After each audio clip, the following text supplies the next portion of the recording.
بسم اللہ الرحمن الرحیم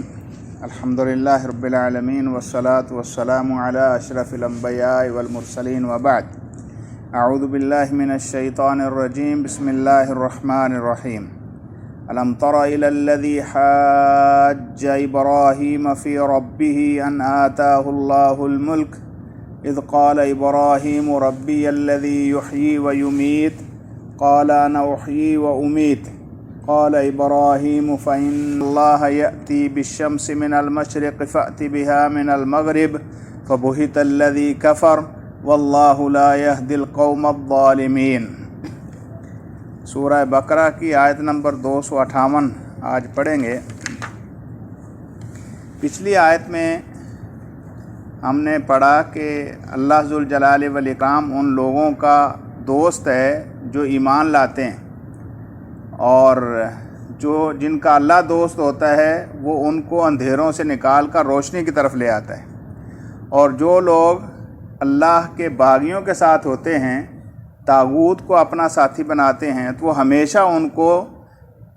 روشنیوں سے نکال کر اندھیروں کی طرف لے جاتے ہیں۔ اب اس پر اللہ تعالیٰ نے 3 مثالیں بیان فرمائی، ان میں سے ایک مثال آج ہم پڑھ رہے ہیں۔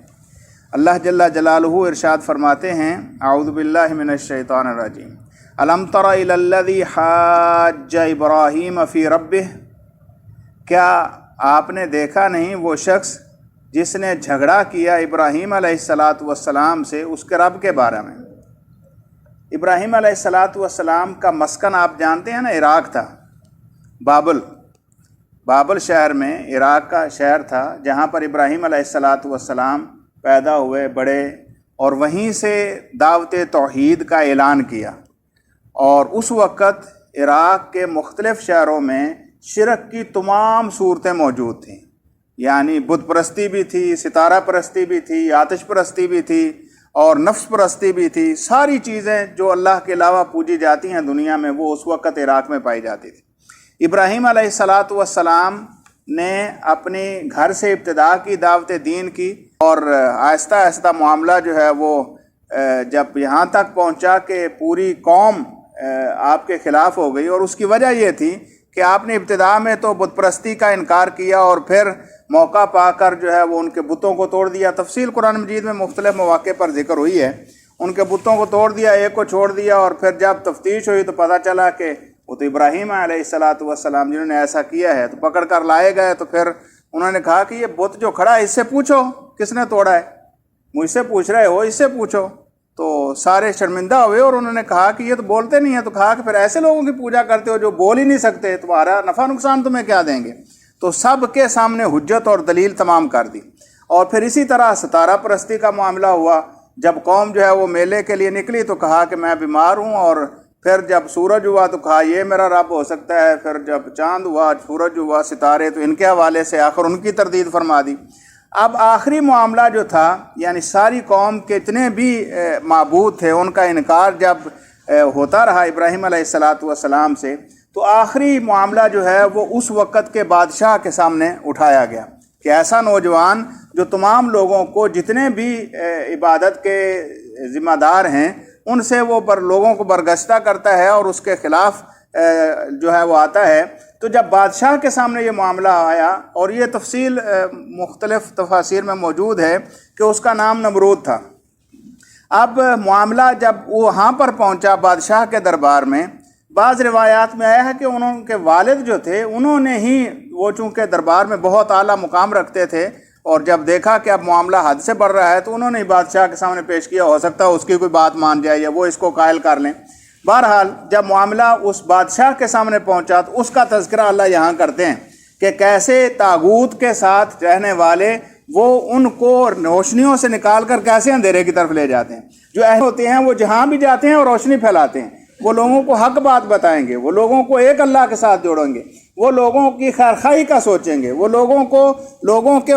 جو مشکلات ہیں وہاں سے نکالیں گے، لوگوں کو ہمیشہ ساری عبادات سے نکال کر خالص ایک اللہ کی عبادت میں لگانے کی کوشش کریں گے۔ اور جو طواغیت ہیں اور طاغوت کے بارے میں ہم نے ذکر کیا کہ وہ کچھ بھی ہو سکتا ہے، آپ کا نفس بھی ہو سکتا ہے، آپ کا قبیلہ بھی ہو سکتا ہے، آپ کا خاندان بھی ہو سکتا ہے، آپ کا ملک بھی ہو سکتا ہے، آپ کا کوئی بھی ہو سکتا ہے جو آپ کو اللہ کی راہ سے دور لے جائے، تو وہ آپ کا دوست بھی ہو سکتا ہے۔ لہٰذا طواغیت کئی ہیں، اور وہ سارے کے سارے طاغوت انسانوں کو ایک اللہ سے ہٹا کر دوسرے مختلف معاملات کے اندر جو ہے وہ جھونکنے کی کوشش کرتے ہیں۔ تو یہاں پر جب وہ بادشاہ کے سامنے گئے تو اب وہ کیسے باوجود اس کے کہ دلائل ان کے سامنے کھل کر آ گئے، کیسے انہوں نے حق کو قبول نہیں کیا۔ الم تر الی الذی حاج ابراہیم فی ربہ،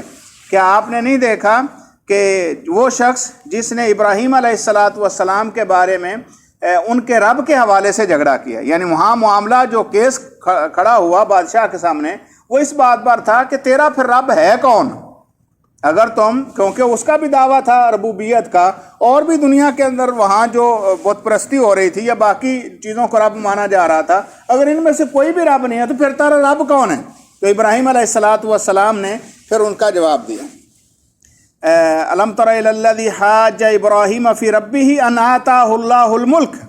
اب وہ جس نے رب کے بارے میں پوچھا یا جھگڑا کیا ابراہیم علیہ السلام سے، وہ شخص تھا جس کو اللہ نے بادشاہت عطا کر رکھی تھی۔ آتاہ اللہ الملک، اللہ نے اس کو ملک دیا تھا، بادشاہت دی تھی۔ اس بادشاہ نے ابراہیم علیہ السلام سے رب کے بارے میں پوچھا، پھر تیرا رب کون ہے؟ اگر تم کسی کو بھی نہیں مانتے، مجھے بھی رب نہیں مان رہے، باقیوں کو بھی، تو کون ہے؟ اذ قال ابراہیم ربی الذی یحیی و یمیت،